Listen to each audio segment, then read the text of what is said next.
was really hoping The Bad Guys 2 was going to do a little bit better than this, to tell you the truth. It's honestly very sad to see how far Dreamworks has fallen over the past couple of years. When I was a kid, it felt like they were this unstoppable juggernaut of the industry, fighting it out with Pixar and Blue Sky Studios for the top spot, whilst Walt Disney Animation languished. In that time, just think of all the classic franchises they were able to develop, and the success they were able to achieve. They had Shrek, which became their biggest franchise by far. They were followed by Madagascar, Kung Fu Panda, How to Train Your Dragon. These were anchoring franchises that well and truly defined the studio and earned them a whole lot of money. Over time, though, things started to shift, and they stopped having that overwhelming success that enjoyed for quite a while. Newer films started to disappoint more often across the 2010s, and then we hit the COVID/post-COVID era, which to me is defined by DreamWorks often putting out decent films with low budgets, but not having the same success as the likes of Disney, Pixar, or Illumination. A good film for DreamWorks would be considered a flop by others. I really think what saves them is their low budgets. However, I was hopeful. It felt like this was a bit of a reset era for the studio, where they'd need to start establishing some newer names for people to follow along with, as it seemed that what was attracting people to the cinemas post-COVID were franchises, and you can see that in the numbers. Puss in Boots: The Last Wish grossed $484 million, whilst Kung Fu Panda 4 grossed $547 million. And those aren't huge numbers by any means, but they're better than their original content by a lot. And they're better than a lot of the numbers being posted by Disney and Pixar outside of their big sequels too. However, I did think that DreamWorks needed to lay the groundwork for more franchises. And this has always been their bread and butter. Finding a good idea and then milking the hell out of it with sequel after sequel, each doing as good as the last. They even announced that they're bringing back Shrek for goodness sake. Thus, when the first Bad Guys film was released back in 2022, I was really optimistic. In terms of its overall quality, it was just a very good movie. It follows in the footsteps of the likes of Into the Spider-Verse in terms of its action, with a really vivid and exciting animation style. It had great writing and great voice acting, and whilst it only grossed $250 million, I would argue it was successful at planting seeds, setting themselves up for a potentially bigger return on a sequel now that they had some name value, especially after it went to streaming and got a bigger audience. In the end, I was pretty hyped up when the movie was announced. Well, at least until I learned that the Australian release would be super delayed compared to a lot of other countries. In Australia, it only just came out on the 18th of September. Oh, how I hate staggered release dates. However, this also let me sit back and see how the film performed. I doubt that the Australian release was going to have too much of an impact on the box office taking, so I was pretty curious as to how everything was going to play out with the movie. It did way less well than I would have expected it to. I guess it really just proves that unless it's one of those big nostalgia bait franchises, it's hard to attract people to come and see a movie in this day and age and the current status of the market. I know that a lot of people love to hate on the likes of Disney and Pixar at the moment and say that their films have been bad and that's why nobody's going to see their original content. But I think this kind of proves that quality really isn't the be-all and end-all. A lot of it's simply governed by nostalgia, because otherwise, there's no real reason for this movie to have done so poorly. At the very least, I would have expected it to do marginally better, or at least the same as the first one, but it's close to $50 million off the pace. I was thinking this would be a building block for the company, but no. I guess it just goes to show that despite the internet having certain views about a film or a studio, it doesn't always actually translate into reality. It's such a shame as well, because it honestly is such a good movie in so many different respects, and it got a pretty good reception too from what I can see. On Rotten Tomatoes, it has an 88% approval rating off of 102 reviews, whilst it has an audience approval rating of 94% off of over 2,500 reviews. So you can see that the wider reception of the movie was indeed pretty favourable. I went to see it the other day, and yeah, it really is a good movie, and we'll come to the narrative elements in a little bit, but first we'll start off talking about the animation. The style is just so good, and that's the reality. It looks really good. However, being an adventure/heist movie, of course, the action is what's going to be the most important thing, and it's tremendously well done. The film is filled to the brim with colourful, bombastic action set pieces that draw you in, make you laugh, and have you on the edge of your seat. It's a shame that the film's not getting all that much attention because, like I said, it is 100% one of the best looking animated films I've seen in ages. Really, that's seemingly becoming DreamWorks' MO. They're making fun and stylized animation that's really fast-paced and bombastic. The story could have been complete garbage, and it would have been pretty hard to notice because it would have been covered up by the action. Luckily, though, this is not the case, but we'll come back to that in a little bit. Before that, we'll have to talk about acting. I'm so glad that we seem to be in an era where actors actually seem willing and capable of consistently good voice performances. Seriously, the acting across the board is so good. There's so much diversity in the voice types, in the way each character speaks. Whoever handled the casting needs a lot of credit. Sometimes in film you're going to see a bunch of actors have a really similar tone or accent, so the characters can somewhat blend together. Not here though. It felt very much like they said, screw it, we're going to have every character have a wildly different voice type from everybody else. It's like an audible cornucopia, and it really enhances the experience. As for the score, well, I could be a big old liar and say it was massively iconic and memorable, but like I said, that would make me a liar. I don't remember anything about that side of things, to tell you the truth, but that might be a me thing. It happens quite a lot. It's a shame because I feel like DreamWorks has historically always been really good about the use of music to enhance things, even if they just use an existing song to form some sort of montage, like the famous Hallelujah scene from Shrek or I Need a Hero from Shrek 2. A more recent example would probably have to be Jack Black's cover of Baby One More Time in Kung Fu Panda 4. It would have been nice to have something close to that level, but since those are the gold standard of this sort of thing, maybe that's asking a little too much. So this brings us to the story and the narrative elements. Damn, this movie was just easy to watch, so fun, and it didn't linger too long. It went for about an hour and 40 minutes, so not obscenely long, but long enough that you get a satisfying amount of action and heisting, as well as a wealth of character interactions and story development, which is a really well-flowing and solid script.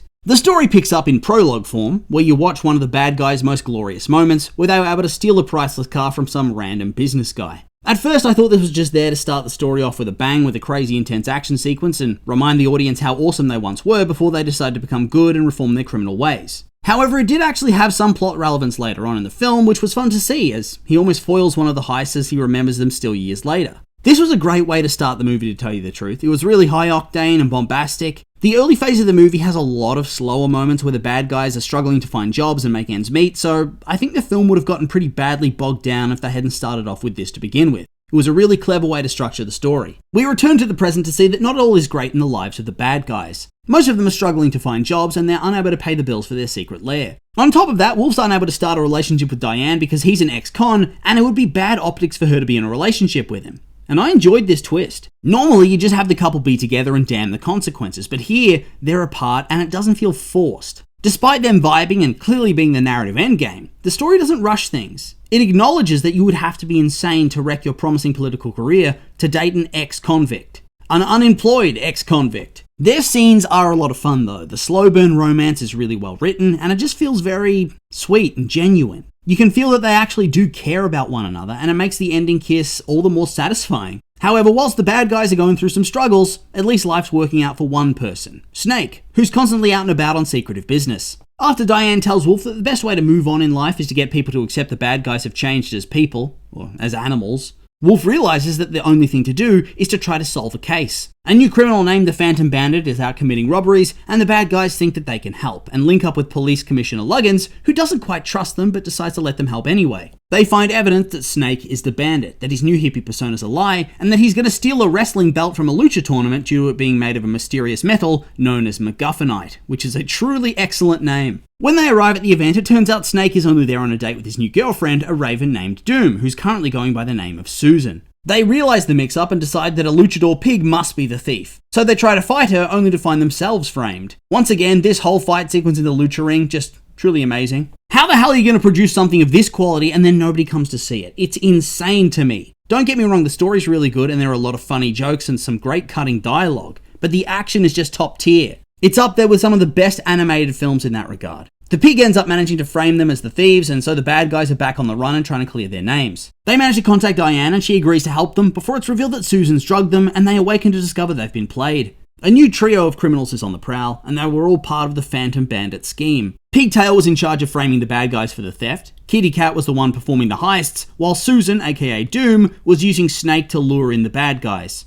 All of this has been part of one single long con, which in my eyes is actually pretty brutal. Poor Snake! Although he doesn't seem to mind much because he spends the entire film simping. I will say I did miss the catharsis of him actually telling her off at some point. Feels like she just outplays him at every turn, mocks him for it, and he just keeps on simping. Then again, given that he leaves her to fulfill her whole sentence instead of getting them to work with them as spies at the end, maybe that's his way of getting back at her. The bad guys are coerced into helping the bad girls perform a special heist. They want to steal an experimental rocket, and in order to ensure that they go along with the scheme, they reveal they have footage of Diane as the Crimson Paw. They also say they're willing to upload it online and ruin her reputation in life, as she'd end up being arrested for the crimes that they pinned on Marmalade. I will say that I wasn't expecting that twist to come into it. I figured the Crimson Paw stuff would be done and dusted, but this was a clever way of linking the storylines together, and also giving the bad guys a true and proper incentive to get back into crime. They're not doing it for fun, they're doing it to protect somebody they care about, and even then they're plotting to betray them and turn them in. It's good because it gives us more heists and crime stuff, which made the first film so much fun, but it doesn't walk back all their character development either. Whilst this is all happening, Diane goes to visit Marmalade in prison, who has gotten absolutely jacked, because of course he has. I'll say that this reveal was very damn funny. Via a long game of Connect 4, she learns that Kitty Cat visited him long ago, and she plans to use the MacGuffinite in the multinational space station to attract all the world's gold in the greatest heist of all time. I have to say though, surely this isn't a great idea. Once you have the gold, what's next? Where are you going to take it? If you go back to Earth, your rocket will crash and the authorities will find you as you're trying to stash all that gold. Also, since they're trying to attract gold from all over Earth, could it theoretically rip it out of the ground? Could this have a devastating effect on the world that they're about to unleash? A mass casualty event? Uh-oh. In one of the funniest sequences of the film, the guys and gals team up to steal the smartwatch of Mr. Moon, who owns the rocket they're going to steal. This will be able to get them proper access, and so they go full incognito with backstories and everything. Shark plays the wedding planner, Wolf plays the part of an oil tycoon and then briefly fills in as the bride after they accidentally shoot her with a tranquilizer dart. It's honestly so over the top and absolutely ridiculous, and yet it draws you in. It gets you invested because it is very silly, but also it has a lot of plot relevance and misdirection. I love the more low-key heist scenes like this. The big explosive getaways are fun too, but the more stealthy variants where nobody even notices they were there, they're just next level. Along the way, the gang gets a recording of Kitty and tries to turn her in, only to find themselves betrayed and locked up, with the cops on the way and Diane's secret being uploaded onto the internet. Despite their best efforts, they can't stop the spread of the information, and the world knows who the Crimson Paw really was. Speaking of which, she confronts the girls, but she ends up being tranquilized, and before she passes out, she sneaks aboard the rocket. I'll be honest though, it was good to see her laying the smack down upon these cretins. They had to break her spirit to defeat her. They couldn't actually beat her in a proper fight, hell yeah. Luggins rearrests the bad guys, but reveals that she still trusts them, and helps them board the rocket using a helicopter in yet another really awesome action set piece. Seriously, there are so many awesome action set pieces here. This one felt very similar to when Miles was running away from all of the Spider-Men and across the Spider-Verse, like really, really similar. The bad guys get aboard the rocket, and whilst the other two want to give up as they've had a change of heart, Kitty ain't all about that, and so the fight is on. Yet another cool action sequence happens here whilst the gold's getting pulled in, including Marmalade in his custom limo, and they're all just battling in the sky. Oh, and there was a really exciting spacesuit section too. I'm in awe of all the action in this movie. They destroy the machine, returning some of the gold, but I also couldn't help but notice that a huge amount of it gets blasted out into space, which I found to be very, very tragic. They save the day and are forced to crash land the space station, but the bad guys and Diane are apparently killed. Meanwhile, the bad girls are arrested, with Kitty being sent to prison and the other two given mandatory community service. It's then revealed that Luggins faked their death and that they're now being inducted as secret agents. Interesting. They have said that they're working on a third movie, so I suppose this means the plot's going to revolve around some James Bond type shenanigans.